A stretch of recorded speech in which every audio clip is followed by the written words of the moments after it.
Family का मतलब हो गया भाई हस्बैंड है, वाइफ है, इसको भी हम लोग बोलते हैं फैमिली, न्यूक्लियर फैमिली, बच्चे नहीं है तो भी चलो फैमिली तो है।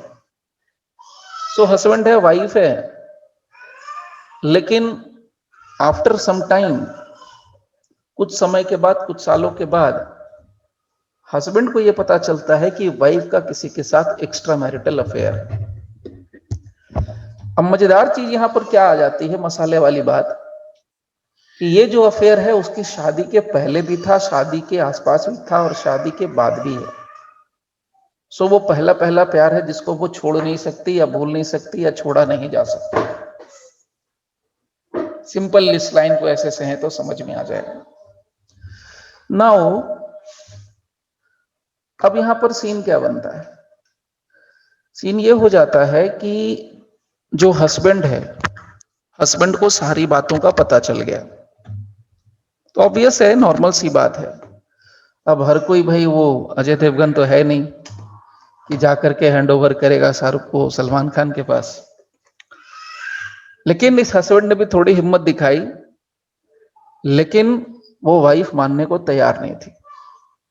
हस्बैंड सेड कि भाई तुमको अगर उसके साथ ही रहना है तो चली जाओ, मेरे को कोई आपत्ति नहीं है, हम लोग डिवोर्स डिवोर्स खेल लेते हैं, तुम मेरे को डिवोर्स दे दो, मैं तेरे को डिवोर्स देता हूं, या दोनों चल के म्यूचुअल कंसेंट वाला डिवोर्स फाइल कर देते हैं, तुम्हारी लाइफ भी अच्छी, मेरी लाइफ भी अच्छी। जब इस बात का पता उसके बॉयफ्रेंड को चलता है, एक्स बॉयफ्रेंड को, तो वो सीधा मना कर देता है। The reason was very simple, he was not in such a situation कि वो अफोर्ड कर सकता था उसकी लाइफ को। यानी जितने आराम से जिंदगी वाइफ यहां हस्बैंड के साथ जी रही थी, जो फैसिलिटीज मिल रहे थे, जो लग्जरियस लाइफ जी रही थी, वो नहीं उसको मिल सकता था वहां पर। और ये वाइफ क्या करती थी, हस्बैंड से कुछ छिपा करके पैसे देना, ये सारी चीज, जैसे वो मदद कर सकती थी अपने सो कॉल्ड एक्स बॉयफ्रेंड को, वो उस तरीके से हेल्प कर रही थी। लेकिन अब क्या है, धीरे धीरे ये चीजें धीरे धीरे बिगड़ती जाती हैं, बिगड़ती जाती हैं, बिगड़ती जाती हैं। सो नाउ अब जब मैटर बहुत ज्यादा हद से पार हो गया, तो वाइफ ने ये डिसाइड किया कि मैं अपने हस्बैंड को डिवोर्स दे दूंगी। So wife decided to divorce his husband. Now अब हस्बैंड को डिवोर्स दे देगी तो सामने से वो नजर उठा के, सामने से नजर लड़ा के तो बोल सकती नहीं थी, क्योंकि पूरी गलती उसकी थी। So she write a letter, उसने बढ़िया से लेटर लिखा। इवन दो मोबाइल में लोग व्हाट्सएप करते हैं, लेकिन वो व्हाट्सएप पर नहीं, उसने बढ़िया अच्छे से पेपर के ऊपर हैंड रिटन लेटर लिखा। उसमें बहुत सारी बातें उसने मेंशन करी, पूरी एक तरीके से अपनी लाइफ का जो रियल इंसिडेंट था, फैक्ट था, वो सब कुछ उसमें ओपनली एडमिट किया, ट्रूथ लिख करके दिया कि हम कितने दिनों से, कितने सालों से उसको जानते हैं, हमारा उसका क्या रिलेशन है, हम लोग कहां तक, किस हद तक गए हैं, वो सारी बातें उसको ओपनली उस लेटर के अंदर मेंशन कर दी।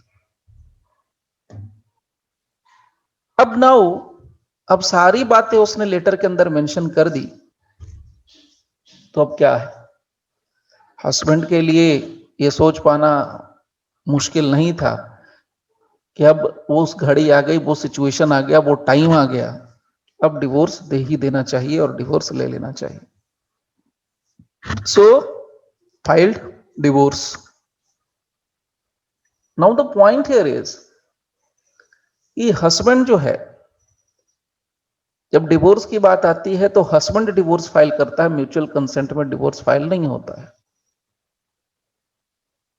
जब हस्बैंड ने डिवोर्स फाइल किया तो वाइफ तो शुरू से चाहती नहीं थी, even though she decided, but कहते हैं ना कि वो अपने बॉयफ्रेंड के प्रेशर में आके बार बार पीछे हटती थी। So he finally decided to file divorce, और filed petition of divorce, file कर दिया उसने। Now the scene here is कि जो कुछ भी बातें उसने लिखी थी चिट्ठी के अंदर, लेटर के अंदर, हस्बैंड वो सारे लेटर ही लेकर के कोर्ट में पहुंच जाता है। और कोर्ट में जाकर के उसी लेटर के बेस पर इस बात के लिए आर्ग्यू करता है, इस बात के लिए प्री करता है, इस बात के लिए प्रेयर करता है कि जनाब इस मैटर को देख लिया जाए और इस लेटर के बेस पर मेरे को डिवोर्स दे दिया जाए और हम दोनों को अलग अलग कर दिया जाए, डिवोर्स देके कहानी खत्म कर दिया जाए। Now the question before us कि क्या ये लेटर एडमिसिबल है as an evidence? No doubt ये जो लेटर है रिलेवेंट तो है, 101% this letter is relevant because that letter is related with the relevant fact.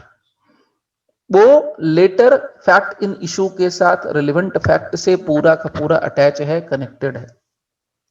दूसरा जो पॉइंट है यहां पर कि वो लेटर जो लव लेटर जो या जो ये कन्फेशन जो एडमिशन जो भी आप कहो, जो भी उसमें कंटेंट था वो हम लोग आगे डिस्कस करेंगे। वो लेटर जो उसने लिखा था क्या वो एडमिसिबल है as per Indian Evidence Act? बिल्कुल प्रैक्टिकल सिनारियो लेते हैं। आदमी यही करता है जो लेमैन है, जिसने लॉ नहीं पढ़ा है, जिसने इंजीनियरिंग करी है, मेडिकल करा है या कोई भी दूसरे फील्ड में है, लीगल फील्ड में नहीं है, इवन लॉ फील्ड में भी है, तो अगर लॉ का हम लोग पूरा पक्के से नॉलेज नहीं रख रहे हैं तब की ये सिचुएशन हो जाती है। ऐसे बहुत से लोग हैं एलएलबी कर करके बैंक में नौकरी कर रहे हैं, क्लर्क बने हुए हैं। ऐसे बहुत से लोग हैं जो पोस्ट ऑफिस में जॉब कर रहे हैं, रेलवे में जॉब कर रहे हैं। जरूरी थोड़े कि एलएलबी हर करने वाला बंदा जज बनने जा रहा है या एडवोकेट बन रहा है या लिटिगेशन में जा रहा है या लॉ फर्म ज्वाइन कर रहा है या एलपीओ ज्वाइन कर रहा है। So now there is a question before you because you are a जज and this is the question before you कि क्या उस लेटर को जहां पर ढेरों एडमिशंस हैं उसको आप एज एन एविडेंस एडमिट करेंगे कि नहीं करेंगे? ये एक बड़ा क्वेश्चन आता है। And why I am asking this question, ये आपके सामने ये क्वेश्चन है, ये आपको सोचना होगा कि उस लेटर को हम एडमिट करें, क्योंकि मैंने आपसे पहले ही कहा है किसी भी डॉक्यूमेंट को या किसी भी बात को अगर आप मानते हैं, जानते हैं कि वो कनेक्टेड है फैक्ट इन इशू के साथ, अगर वो कनेक्टेड है रिलेवेंट फैक्ट के साथ, तो फिर वो रिलेवेंट है। नाउ वो एडमिसिबल है कि नहीं, you have to decide by section 136 Indian Evidence Act. आपको सोचना है कि हाँ भाई एडमिसिबल करें कि नहीं करें। तो आप ये सोचिए कि क्या आपको एडमिसिबल करना है कि नहीं करना है। मैंने आपके लिए इतना हिंट दे दिया कि उस लेटर के अंदर क्या है, what is the content of the letter. तो कंटेंट्स में उसमें ढेरों एडमिशंस हैं, उसमें ढेरों कन्फेशंस हैं, दोनों ही चीजें उसके अंदर इंक्लूड है। अब एडमिशन क्या होता है ये मेरे को बताने की जरूरत नहीं है। Admission is nothing but it is a statement जो रिटन हो सकता है, ओरल हो सकता है, इलेक्ट्रॉनिक फॉर्म में हो सकता है, और जिसके बेस पर कोर्ट किसी बात को अनुमान लगाने लगे, आप अनुमान लगाने लगे, इन्फर करने लगे कि फैक्ट इन इशू और रेलिवेंट फैक्ट के मामले में। तो यहां पर भी जो लेटर है वो रिटन फॉर्म में है और वहां भी क्या है, स्टेटमेंट है, तो नो डाउट वो एडमिशन है। अब ये कन्फेशनल वाला मामला तो हम लोग देखेंगे, लेकिन फिलहाल आपको इस क्वेश्चन का सोचना चाहिए आंसर